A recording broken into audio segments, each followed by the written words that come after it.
Olá, personal, tudo bem? Hoje nós vamos falar sobre um tema muito relevante para a saúde dos nossos alunos, que é a fascite plantar.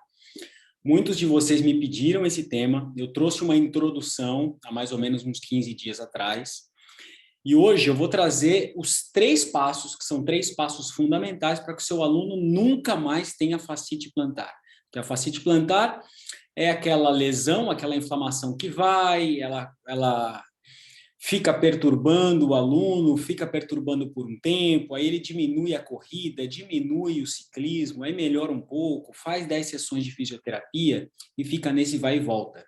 Então, hoje vamos olhar para esses 3 passos fundamentais para que seu aluno nunca mais tenha a fascite plantar, tá bom? Então, vou conduzir vocês nessa aula e para que eu possa explicar de uma forma mais didática, eu vou compartilhar o meu iPad. E aí eu vou conseguir mostrar em 3 dimensões o passo a passo para que a gente consiga fazer algo aqui bem didático, bem pedagógico para você assimilar essa aula, tá bom? Então vamos lá para esse compartilhamento.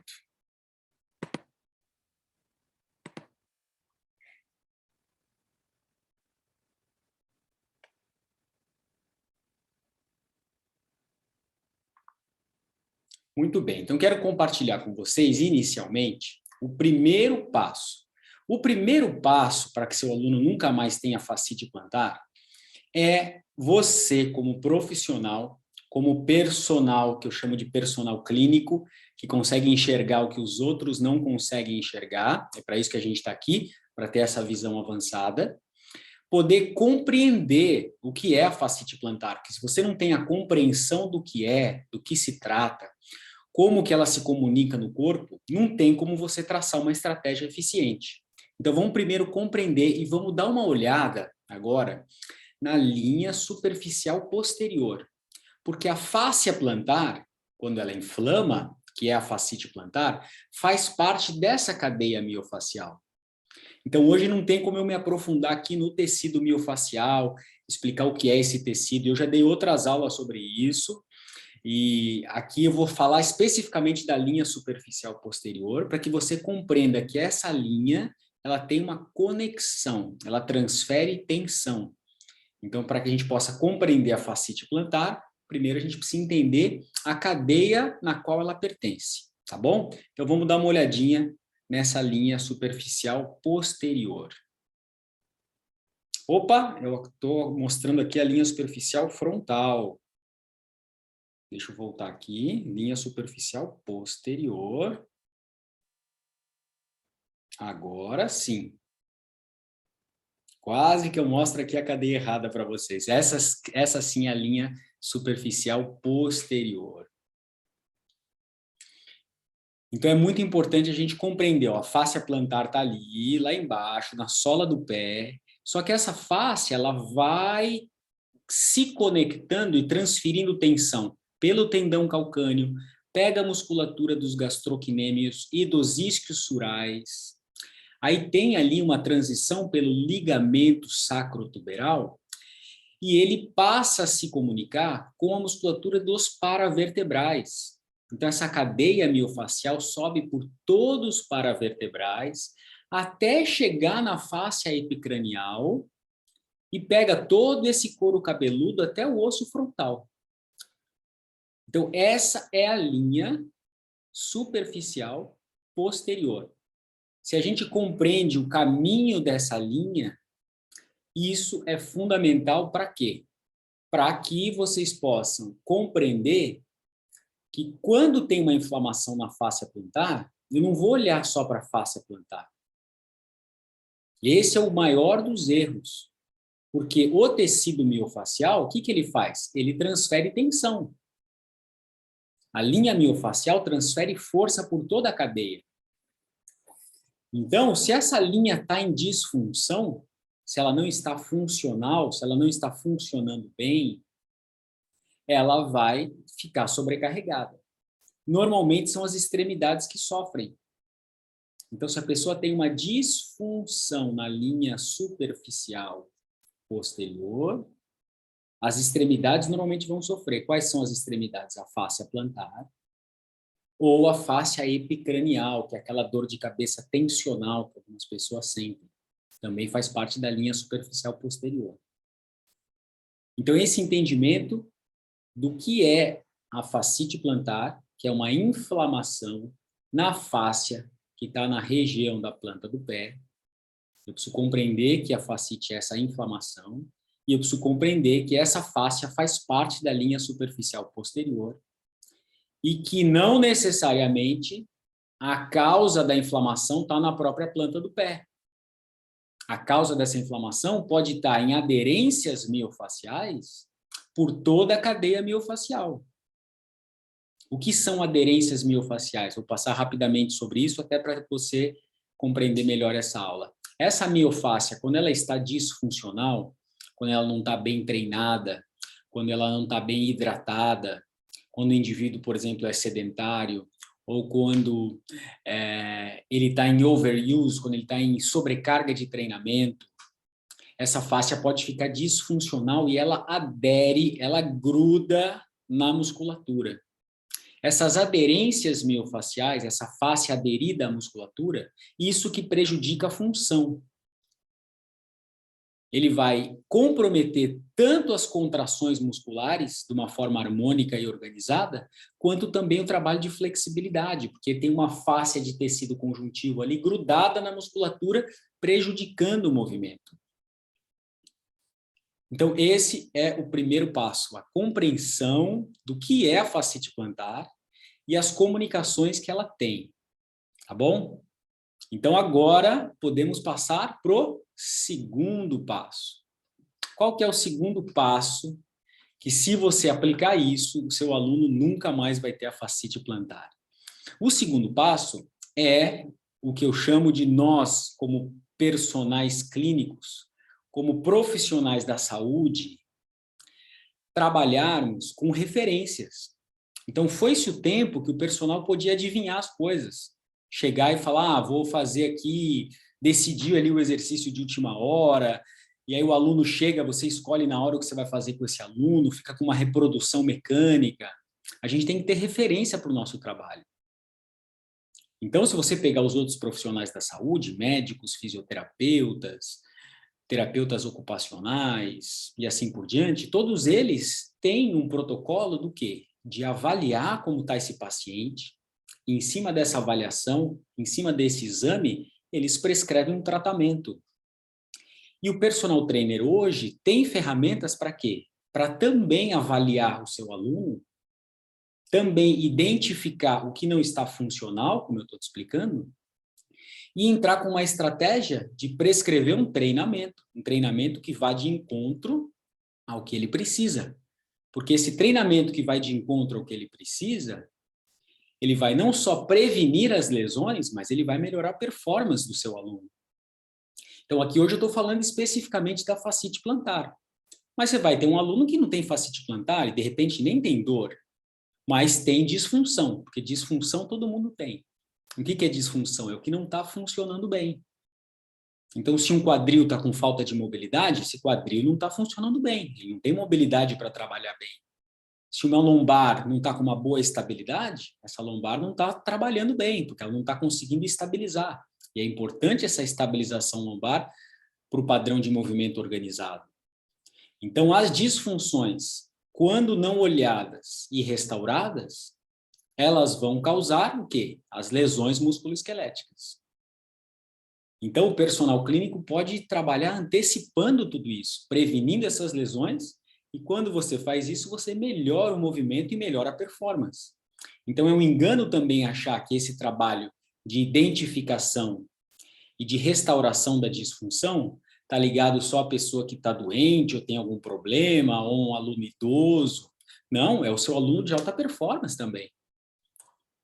Porque se esse movimento não está organizado, não está limpo, não está com uma boa amplitude de movimento e estabilidade, não tem um alicerce do movimento, ele também perde qualidade de performance mesmo, porque esse movimento vai render menos, ele vai ter menos potencial, né? Se tem uma limitação articular ou de estabilidade ou de mobilidade, ou de padrão de movimento. Tá certo? Então, o segundo passo é o quê? Nós, como personagens clínicos, identificarmos o que não está funcionando bem. Então, dentro da certificação iFit Pro, nós temos 23 testes de identificação. A gente consegue fazer uma leitura do corpo inteiro, que eu falo, é uma ressonância magnética do corpo. Mas hoje aqui, especificamente da fascite plantar, eu quero mostrar para vocês os 3 testes mais relevantes para isso. A gente tem 3 testes que são fundamentais para eu poder compreender se esse meu aluno está com um padrão disfuncional ou não. Tá bom? Então, eu vou compartilhar minha tela novamente com você. E agora, nós vamos lá para o portal da certificação iFit Pro.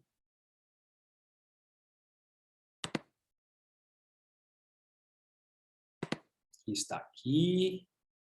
Muito bem. Então, aqui na certificação, nós temos 226 aulas. E o módulo 2 fala especificamente dessa linha superficial posterior. Então, aqui nesse módulo 2, a gente tem uma introdução à liberação miofascial, eu explico a anatomia, e aí tem aqui um teste, ó, teste cadeia posterior. Então, a gente tem um teste específico para testar o quê? Testar se essa cadeia posterior está conseguindo, tem a capacidade de sustentar o movimento, de se manter. Então, ali eu estou com a Monique, nossa modelo, e eu estou explicando para ela como que a gente faz esse teste.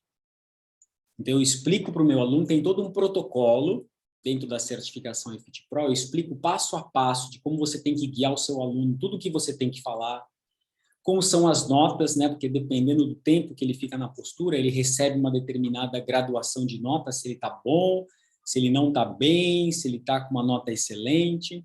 Então, eu preciso primeiro saber a capacidade que essa cadeia miofascial tem de sustentar. Então, esse é o primeiro ponto. Olhamos aqui para a linha superficial posterior. Agora, tem também, além da linha miofascial,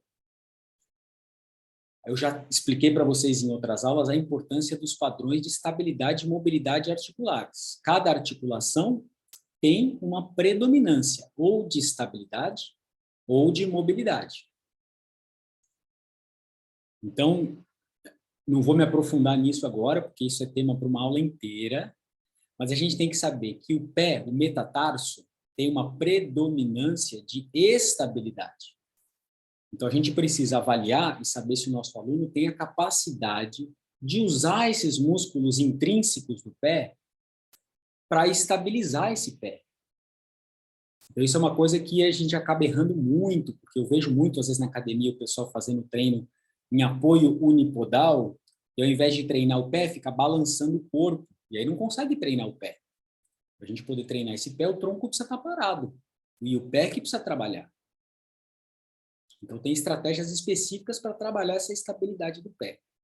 E o tornozelo, que está logo acima do pé, tem um padrão predominante de mobilidade.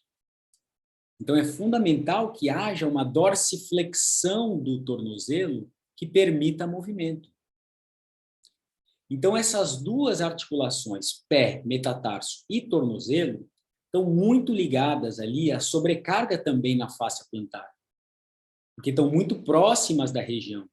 Então, se faltar essa mobilidade no tornozelo e se faltar estabilidade no pé, com certeza essa face plantar vai sofrer mais. Então, eu preciso avaliar como está a função, tanto da estabilidade do pé, quanto da mobilidade do tornozelo.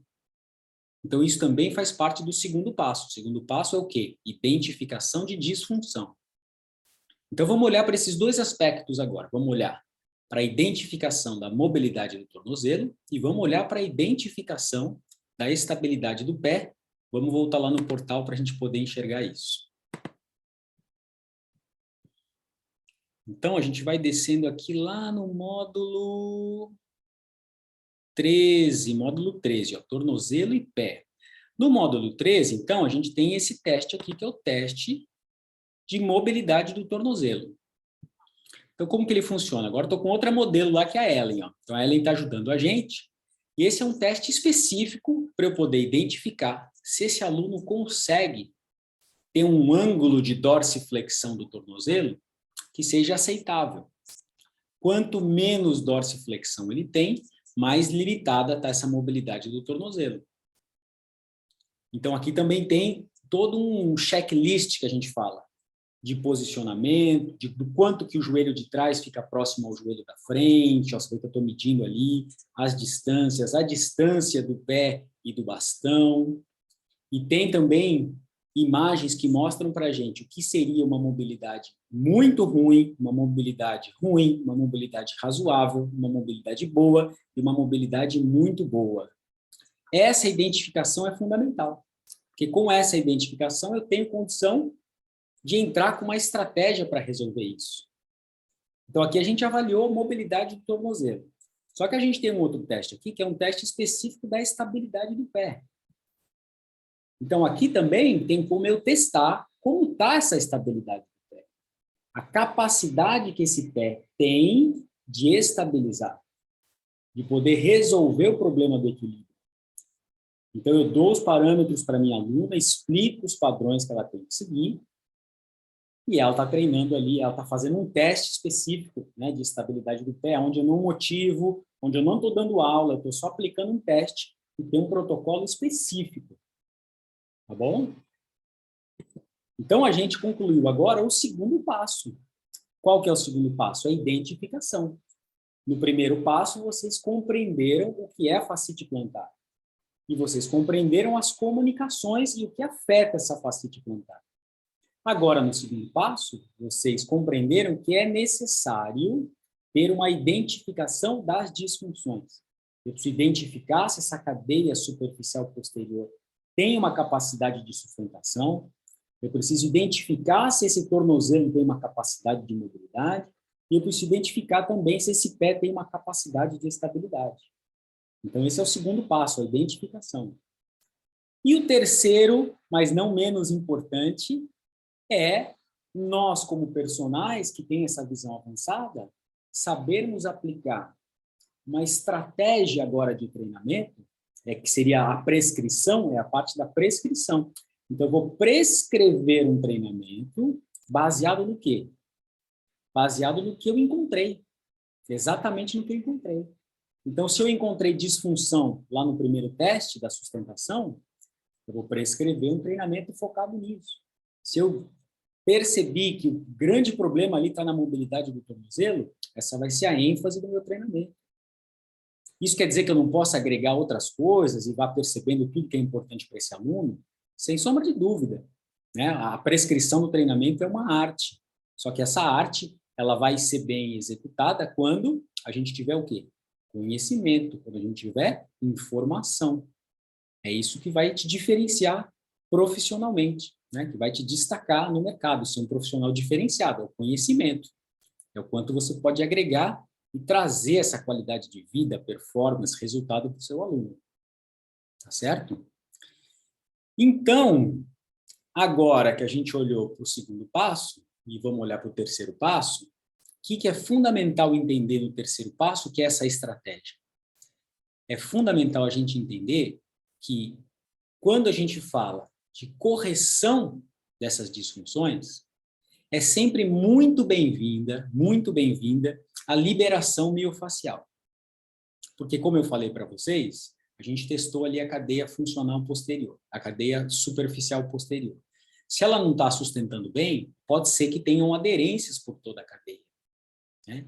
Então, quando eu entro com essa liberação miofacial, eu abro o caminho, eu permito que o meu trabalho de flexibilidade e o meu trabalho de estabilidade sejam muito mais eficientes.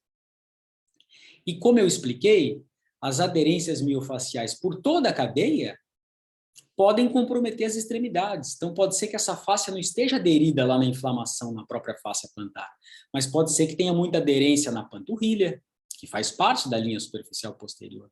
Pode ser que tenha muita aderência no posterior da coxa, nos isquiosurais. Pode ser que tenha muita aderência nos paravertebrais. Então, as técnicas de liberação miofacial, elas são fundamentais nesse processo de restauração da função e ganho de performance. Nós não podemos subestimar isso. Agora, são muitas as técnicas de liberação miofacial e é um estudo muito interessante Tanto que dentro da certificação EFIT Pro nós temos 5 módulos só de liberação miofascial e entendimento dessas cadeias. Para a gente compreender cada cadeia, cada conexão, o que se conecta com o que transfere tensão para onde. Então, vou agora mostrar para vocês uma técnica específica que é uma técnica manual, porque dentro da certificação eu explico para vocês técnicas manuais, explico autoliberações feitas com rolo, feitas com stick, feitas com bolinha, tem muitas estratégias lá dentro. Mas eu vou mostrar agora para vocês uma técnica manual de liberação miofascial, específica dos paravertebrais, que é essa musculatura que fica na lateral da coluna. Tá bom? Então, esse vai ser o nosso terceiro passo, liberação miofascial. E em seguida da liberação miofascial, eu já vou mostrar para vocês 2 técnicas relacionadas ao tornozelo e ao pé. Então, se eu identifiquei no meu aluno que ele não tem mobilidade no tornozelo, eu preciso entrar também com uma estratégia para restaurar essa mobilidade. Então, eu vou mostrar 2 técnicas ali que são até próximas aos testes, mas que vocês podem trabalhar para melhorar a mobilidade do tornozelo e depois uma última técnica para melhorar a estabilidade do pé. Tá bom? Então, vamos ver essas 3 técnicas que estão fazendo hoje parte desse terceiro passo. Vamos lá, mais uma vez.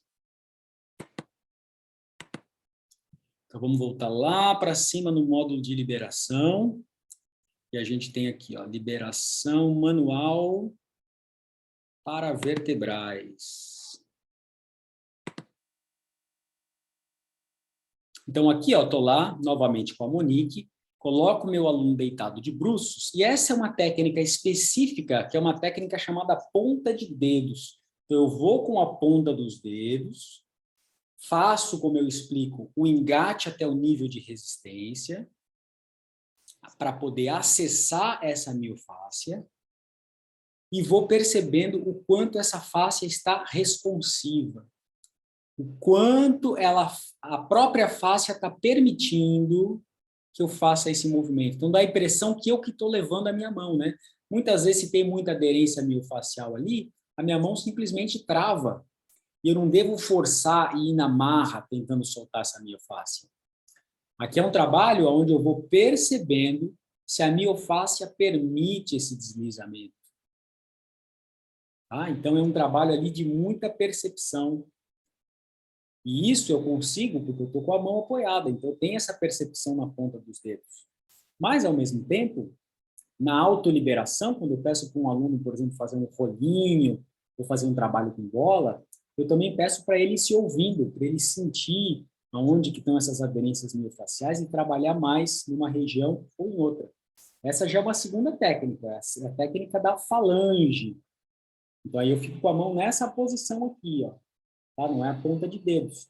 Também é uma técnica muito eficiente. Então, eu vou percebendo ali se tem essas aderências miofasciais e se essa fáscia está permitindo o movimento. Tá bom? Então, essa é a primeira técnica aqui do terceiro passo. Agora, vamos voltar lá para o tornozelo e vamos dar uma olhadinha naquele exercício de mobilidade que eu falei para vocês.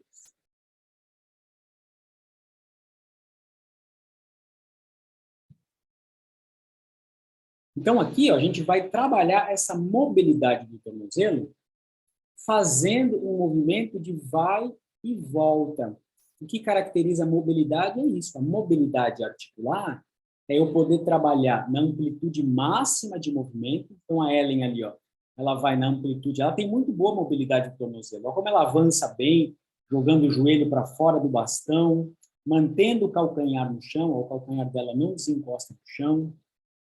Então, o que caracteriza um bom trabalho de mobilidade articular é explorar a amplitude máxima do movimento, uma boa amplitude de movimento, mas não é algo forçado, não é algo agressivo, não é algo que eu vou na marra tentando soltar esse tornozelo. É sempre sutil, um movimento que explora toda a amplitude do movimento, mas sem agressividade, sem força. Então, a gente tem vários treinos de mobilidade do tornozelo, esse é um deles que eu estou propondo aqui, que é a prática 2, mas a gente tem várias formas de ir melhorando essa mobilidade do tornozelo Assim como eu tenho aqui uma prática, que é uma prática de estabilização do pé, aonde o objetivo agora aqui é treinar esses músculos intrínsecos do pé. Então, aqui eu já não estou mais fazendo teste, apesar de ser parecido com teste, eu estou pedindo para ela treinar o quê? Esse equilíbrio, ó, esse movimento fino e sutil de estabilidade do pé. Eu peço para o tronco dela ficar bem paradinho, eu já treinei com ela transverso abdominal, já treinei as estabilidades das escápulas, para ela também estabilizar a cintura escapular, e agora eu estou pedindo um movimento específico de estabilidade do pé, para treinar esses músculos intrínsecos do pé. Então, esse treinamento dos músculos intrínsecos do pé, ele é muito sutil. Eu explico para o meu aluno a base de apoio, a triangulação da base de apoio, que é no calcanhar, no primeiro metatarso e no quinto metatarso, e aí o aluno distribui a força ali e vai treinando esses músculos intrínsecos do pé para ir melhorando essa capacidade de estabilização. Então, dessa forma, a gente trabalha em 3 pontos, a gente usou uma estratégia de treinamento que a gente trabalha em 3 pontos principais, que são cruciais para que o aluno restaure função e saia, muitas vezes, desse quadro que não se resolve da fascite plantar, que fica, às vezes, aquela dorzinha, ele corre um pouco mais, ele sente. Então, vocês precisam descobrir se esse aluno está com uma boa função, tanto na linha superficial posterior, quanto na mobilidade do tornozelo, quanto na estabilidade do pé. E aí entrar com essas estratégias para restaurar a função. Eu não tenho dúvida que se você entrar com esse protocolo, você vai, com certeza, trazer mais qualidade de movimento e mais função e performance para o seu aluno. Tá bom? Eu espero que você tenha gostado dessa aula de hoje. Conta aqui para mim nos comentários o que você achou. É muito importante para mim ter esse seu feedback, porque é assim que eu vou trabalhando para poder melhorar essas aulas e trazer um conteúdo com cada vez mais clareza aqui para você. E se você também tiver interesse em se aprofundar, você vai ser muito bem-vindo na certificação iFit Pro, que no momento estão com as inscrições encerradas, mas a gente tem uma lista de espera entrando no nosso site, que eu vou deixar aqui embaixo também, tá bom? Então, mais uma vez, gratidão pela sua presença aqui, por essa aula, e nos vemos numa próxima aula.